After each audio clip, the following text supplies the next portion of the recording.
이거 봐요. 그런 사람이 없으면 이렇게 표현해요. 의존적인 사람들, 이 사람은, 자, 그 사람 이렇게, 사람들이 없을 때는, 그러니까 사람 중독에 걸려서 사람에 관해서 그 사람한테서 모든 걸 다 이렇게 빨아들일 수 있는데 그런 사람이 없으면 뭐에 다시 탐닉하게 된다고요? 대신 술에 탐닉하거나 마약 같은 약물에 중독이 된다는 것이 수동적 의존성을 지닌 사람들의 공통적인 특징이다.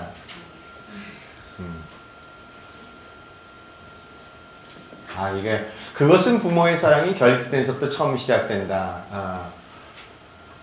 그리고 주는 것보다 받는 것을 추구하게 되면 성장이보다는 어린아이의 퇴행을 부추긴다. 자, 의존성은 관계를 일으켜주기보다는 파괴한다. 또한 사람들을 일으켜 세워주기보다는 파멸에 이르는 문으로 밀어넣는다. 이렇게 되겠습니다. 여러분, 참 우리가 코칭하면서 계속 하는 말이 뭐냐면, 니네 엄마로부터 독립해.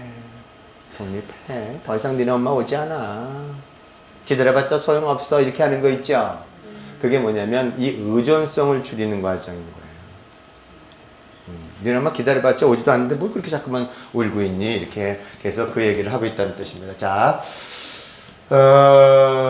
이제 이게 이제 뭐냐면 애착이 없는 사랑에 관한 건 자기 증대가 있는데 그렇지 않는 경우가 있어요. 여러분 저 이런 경우도 많이 봤는데요. 이게요. 이게 2살까지만 아이를 사랑하는 엄마들이 있어. 그러니까 2살까지만 사랑하는데 2살까지는 자기 마음대로 돼. 그러니까 2살까지 아이는 애완동물이야. 그래서 2살까지는 사랑을 깊이 주는데 이 엄마는 꼭 제일 반한기에 들어가면 못 견뎌. 애가 막 자기 자신이 되는, 그러니까 뭐냐면 자신이 엄마로부터 이게 독립되지 않는 상태에서 커서 심리적인 건 2살인 거예요. 그러니까 2살까지는 자기가 받은 대로 잘 주는데 2살이 넘어가면 어떻게 되냐면 그 아이가 반항하기 시작하면 그 경험을 못 해봤거든요. 그러면 그 아이는 2살 되면 다시 어떻게 들어가냐면 또 그분은 애를 가져. 그래서 연년상 2살 터가지고 4, 5명 된 엄마들이 있어. 그러면 국가에서는 당신은 애국합니다 이렇게 얘기하잖아요. 근데 저는 항상 물어봐요. 2살 때까지는 어떻게 컸어요? 이렇게 물어봐. 물론 그렇지 않아서 애를 가져서 다산에 관한 축복을 받는 사람도 있지만 그 이후에는 계속 애를 낳아버리더라고. 방치해버리고 돌보지 않고 그 첫째가 둘째를 돌보고 둘째가 또 밑에 있는 애를 돌보면서 그 집안에 그러는 경우들이 굉장히 많더라고요. 제가 이거 이렇게 많이 있으면 항상 물어보는 게 2살까지 어떻게 컸어? 이렇게 물어본다는 거죠. 자, 어머니는 아이를 대단히 그 2살만 되면요. 이런 상황에서 가장 비참한 것은 수많은 여자들이 아이를 단지 자신의 어린 아이로만 사랑할 수 있다는 것이다. 그 여자들은 우리 주위에 어디에서나 찾아볼 수 있다. 그들은 아이가 2살 되기 전까지는 이상적인 어머니가 될지도 모르겠다. 그런데 2살이 되면 자기가 겪어보지 못했던 것에 관한 부분들이 고통스러워서 다시 2살 아이로 또 아이를 낳고 거기로 다시 도망쳐 들어가게 돼 있다는 뜻입니다. 여러분 이게요. 이제 이 마음속에 자꾸만 과거의 이 부분들에 관한 대면이 일어나지 않으면 아까 이게 물어보는 게 그런 거예요.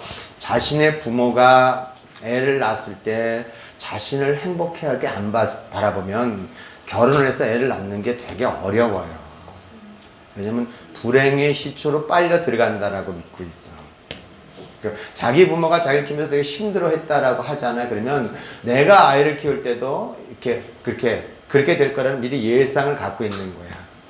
그래서 가정이 행복해서 아이를 낳고 함께 한다라는 것에 대한 개념은 배우지 못했다라는 거죠. 우리는 이제 그것을 다시 배우고 다시 재양육하는 과정에 있으니까 이거를 눈으로 보지. 그렇지 않으면 무시간에서 계속 같은 것들을 반복해 가더라는 뜻입니다. 자, 자, 이거는 이런 거예요. 도덕적인 우월감. 사랑이 아닌 거에 관한 계속 얘기하는 거예요. 여러분 도덕적인 우월감이 뭐냐면 여러분 집에서요. 아버지가 술 주정뱅이죠. 근데 엄마는 항상 그걸 비난해. 항상 그걸 비난해. 그런 얘기 듣지 않았어요? 저 양반, 우리 아버님 했던 말이 그 말인 게 우리 어머님. 저 양반 지나가는 까마귀한테 술 사준다 했잖아요. 참 희한하게 어머님 술만 드시면 아주 그냥 머리를 잘래. 지금 생각하니까 술 드신 아버지에 대한 비난이 그렇게 많았어. 그래서 제가 결심한 게 다시 나는 술을 절대 먹지 않겠다. 이 결심이 있었던 건데 가만히 생각해 보면은 술값은 누가 대주냐면 우리 엄마가 대줬어. 돈 열심히 벌어서. 그래서요, 이게 이 도덕적 우월감, 자신이 의로워서요, 뭐를 만들어버리냐면, 항상 이 알코올 중독자 과정에서는 상호 의존증의 사람이 한 사람이 있어. 근데 한 사람은 굉장히 고귀하고 도덕적이야. 고귀하고 도덕적입니다. 그래서 굉장히 자식들한테 좋은 엄마로 비춰집니다. 근데 한 사람은 뒤집어지게 돼 있어. 꼭 보면은. 네. 근데 가만 보니까 이 사람은 서로 의존 관계에서 벗어나지는 못한다는 거야. 그 싸우기는 그렇게 싸우는데, 에? 절대 그 안에 싸움에 관한 부분 안에서 자기 자신의 내면에 관한 걸 보지 않고 이것이 어디서 왔는지에 대한 것을 대면하지 않고 그냥 그 의존 관계에서 계속 그걸 유지하고 있다라는 것이에요. 자, 이 안에서 그 사람은 뭘 갖고 있는 거냐면 예를 들어서 남편이 술 주정뱅이라면 아내가 남편이 술 주정뱅이에서 더 비참하면 비참해질수록 아내는 뭘 갖게 된다고요? 너보다는 내가 그래도 낫다라는 이걸 갖고 있다는 도덕적 우월감을 갖고 있다는 뜻인 거예요. 그러니까 결국 두 사람에 관한 자존감은 되게 낮다는 뜻이죠. 굉장히 비참하다는 뜻인 거죠. 그래서 이렇게요. 도덕적 우월감을 갖는 것이 이러한 우월감을 자랑하기 위해서 그 부인은 학대를 받을 필요가 있는 것일까? 이건 분명해졌다. 그 부인은 자신이 학대받음으로써 우월감을 느낄 수 있고 남편이 애걸복걸하며 돌아오게 해달라고 조르는 것을 보면서 가학적인 즐거움도 갈 수 있다. 자, 무슨 뜻이냐면 여러분이 지금 학대를 받는다라고 할 때 받는 자가 도덕적으로 더 우세해요? 아니면 때리는 자가 도덕적으로 우세해요? 네. 그래서 그거를 내가 이 도덕적 우월감을 유지하기 위해서 이게 학대를 받는 것을 견딘단 말이에요. 그 자기 힘을 쓰지 않고 그 다음에 자신의 하찮음을 계속 유지하는데 그 하찮음의 유지함을 어디서 가져오냐면 상대한테 학대받는 그 과정을 통해서 그래도 받는 내가 너보다는 낫다라고 이 마음을 유지하면서 그 상태를 계속 유지한다는 거. 이것도 사랑은 아니라는 거죠. 서로 의존하면서 살지만 자 자기 희생 자기 희생도 분노예요. 이것 사랑 아니에요. 자, 우리가 무엇이든 다른 사람을 위해 하는 것도 사실은 우리의 필요를 충족시키기 위함이다. 아이들에게 너는 내가 너를 위해 해준 모든 것에 대해 감사해야 한다라고 말하는 부모는 뭐라고요? 틀림없이 심각할 정도로 사랑이 결핍되어 있는 사람들이다. 너 내가 이걸 해줬으니 너 나한테 감사해야지 라고 말하는 자는 뭐라고요? 틀림없이 사랑이 결핍되어 있는 자란 뜻이에요. 생각이 완전 반대로 되어 있죠. 네? 여러분 사랑은 줌으로써 끝난단 말이에요. 네? 그리고 그 아이가 그렇게 감사를 표현하는 것은 그것이 감사해서 표현하지 너 나한테 감사라고 말해서 표현되는 게 아니란 뜻이야. 네. 그래서 사랑이 결핍된 자는 자기가 준 것에 대한 보상을 반드시 원하게 돼 있단 말이야. 내가 너한테 이만큼 줬는데 너 나한테 뭘 주니 이런단 말이에요. 여러분 잘 보세요. 애들한테 인사시키는 이유도 가만 보면요. 인사를 시킬 때 내가 괜찮은 엄마야. 내가 이렇게 아이를 잘 키우는 엄마야. 그 대신 뭘 줘요 아이한테는? 인사를 시키는 과정 속에 머리를 숙이면서 수치심을 준다고. 네. 다른 사람들이 볼 때 나는 괜찮은 엄마야 라는 이 마음을 유지하려고 애한테 수치심을 주는데 그걸 우리 사회 문화에서는 당연한 걸로 본단 말이에요. 아직까지 그 의식에 이르지 못했다는 얘기죠. 자, 그래서 제가 항상 하는 말이 이런 거예요. 예, 여러분이 아이를 키울 때 그 행복을 다 맛봤다면 그걸로서 족하다. 그거 외에 다른 것들을 아이한테 요구하지 마라.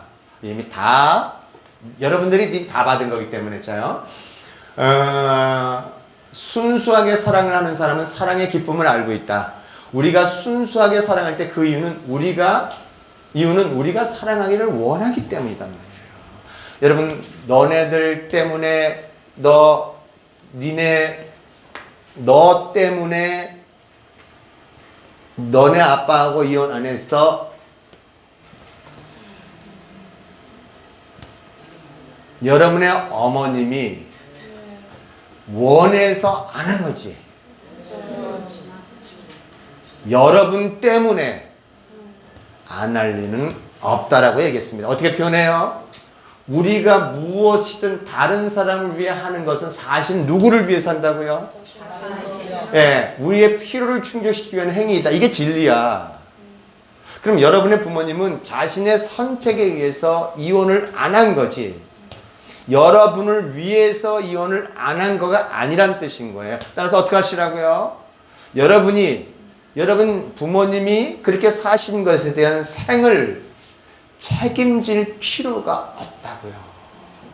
누구만 책임지면 되는 거예요? 여러분의 생만 책임지란 말이에요. 이것이 진정으로 현실을 사는 책임 있는 자의 행위란 말이에요. 자, 어떤 거 여기는 좀 너무 얽혀 있더라고. 부모님이 부모님의 생을 책임지고 나는 내 생을 책임지는 거, 이거에 관한 부분이 얽혀가지고 부모님이 자기의 생을 선택한 거라는 건데 왜 내가 끼어들어가지고 그거 당신 때문에 나 때문에 당신을 선택했다라고 그렇게 할 이유가 뭐가 있겠냐 이거죠. 자, 그게 사랑. 봐요. 사랑은 자기의 변화를 의미하지만 이것은 자기 희생이보다는 오히려 자기 확대인 것이다. 자기 희생이 들어가면 사랑이 아니죠. 왜냐하면 뺏어 오기 위해서 한 거니까 확대가 일어나냔 말이지. 지금 자기 희생을 그래서 제가 뭐라 그랬어요? 항상 자기 희생은 분노다, 두려움이다. 근데 뭘로 포장한다고요? 네, 사랑으로 포장하고 있다. 여러분 아이들한테 자기 희생하지 마세요. 희생하지 말란 말 애들은 바로 알아요. 왜냐면 그걸 평생의 짐으로 가져온단 말이에요. 그럼 어떻게 하셔야 돼요? 자기 희생이 아니라 내가 사랑하기 때문에 그 순수한 기쁨이 있기 때문에 희생이 아닌 내가 행복하고 기쁘기 때문에 그래서 내 아이한테 준단 말이에요. 그래서 내가 가진 걸 안다라는 말이 그 표현인 거예요. 자, 뒤에서 논의하겠지만 순수한 사랑은 자기를 채워가는 활동이다. 그것은 자신을 위축시키기보다는 확대시키고 자신을 메마르게 하는 것이 아니라 충만하게 한다. 자, 이렇게 들어갔어요. 진정한 사랑은 그 목적이 항상 의식의 성장이고 사랑이 아닐 때는 그 목적이 항상 다른 것이 있다. 이 말 여러분 결국 뭐가 돼야 돼요? 결국은 자기 중심적이가 돼야 된다는 뜻인 거예요. 내가 나에 관한 필요에 의해서 내가 나를 사랑하는 것에 의해서 어떤 행동을 하기 때문에 내 역설이지만 내가 나를 사랑하는 이 과정을 통해서만 다른 사람을 내가 나를 사랑하듯이 그대로 하게 돼 있다는 거예요. 왜? 사랑 안에는 타인에 대한 성장도 함께 들어가게 있기 때문에. 자, 자기 희생, 희생이 분노다. 자꾸만 희생하지 마라, 희생하지 마라 하는 말이 그 말인 거예요. 예. 희생하는 자는 반드시 이게 폭발하는 게 있어요. 뒤에 가면은 경청. 여러분 여기서 나와 있어. 사랑에 대한 얘기 우리 30분까지만 하고 식사하자고요. 예, 자 이렇게 들어가는 거야. 자, 뭐가 사랑이라 그랬어요? 네 가지 사랑의 기준 중에 경청이 있어요. 근데 똑같이 경청을 사랑이라고 정해놨어. 와, 이거 내가 이거 보고 한 거 아니에요? 나 이거 보고 안 했어. 나 사실 스카펙 잘 몰라. 내가 사랑을 정의해 놓은 것도 이전에 내가 보기 전에 너블랑이 아버님 사랑이라는 게 뭐예요? 악이라는 게 존재해요? 이렇게 들었는데 내가 말했어요. 악은 존재하지 않는단다. 그건 사랑의 부재를 얘기하는 거야. 그랬는데 오늘 내가 나중에 스카펙을 딱 봤더니 똑같이 정리가 되는 거 있죠. 그래서 내가 너블랑한테도 내가 안 뵙겠다. 예. 제가 이 경청도요. 지금 저는 몰랐잖아요. 모르는 게 아니라 내가 뭘 했는가에 관한 것들을 유추하다가 이것이 아이한테는 사랑을 느낄 수밖에 없다는 걸 알았는데 참 이게 그래서 통찰로 아는 거나 정신 분석하면서 하는 거나 다 똑같다는 거예요. 자, 경청, 사랑이라는 거야. 이렇게 들어가요. 자요. 사랑하는 일이란 원칙적으로 상대방의 관심을 갖는 것이다. 우리가 다른 사람을 사랑할 때는 그 사람의 관심을 기울이게 된다. 즉, 그 사람의 성장을 기원하게 되는 것이다. 우리 자신을 사랑할 때 우리는 자신의 성장에 관심을 둔다. 자, 그런데 그 관심을 행동으로 나타낼 수 있는 가장 평범하고 중요한 방법은 말을 들어주는 것이다.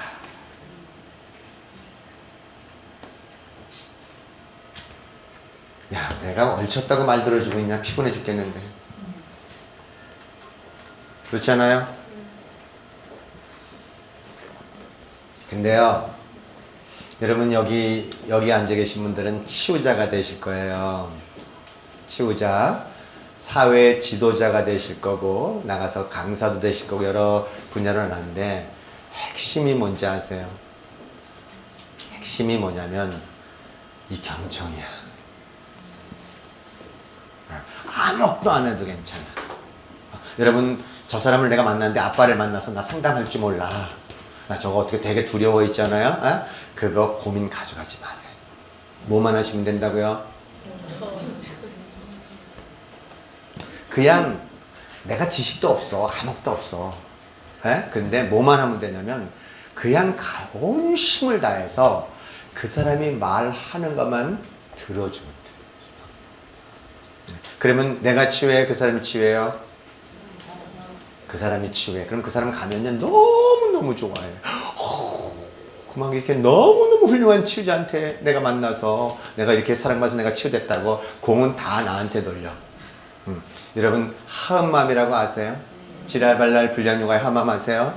이 사람이 경청의 힘을 알아. 하은이 이번에 저기 연세대학교 철학과 갔다 그러더라고요. 저 중학교 1학년 때 그만뒀어 학교를.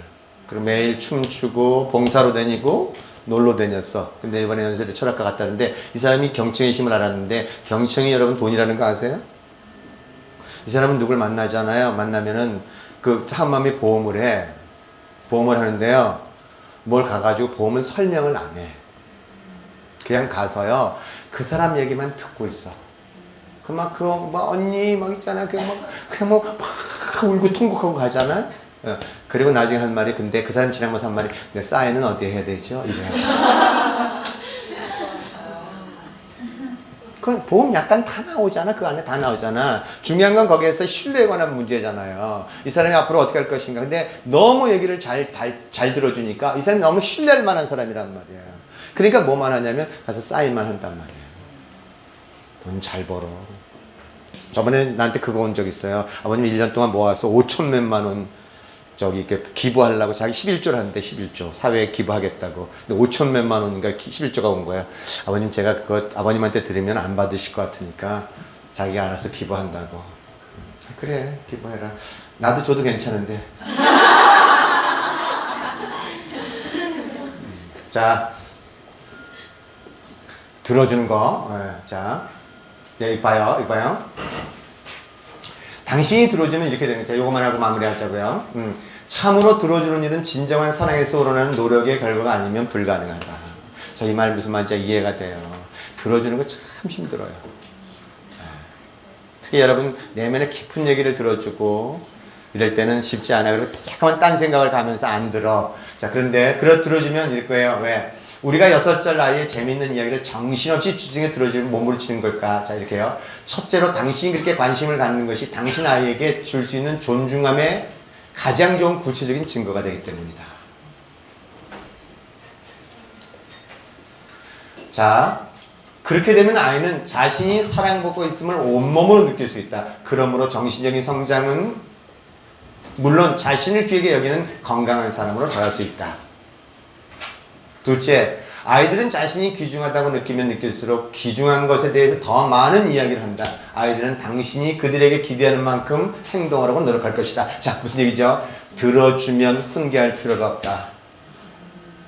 들어주면 여러분이 무슨 말을 하잖아. 그럼 그 아이도 그렇게 되도록 노력해요.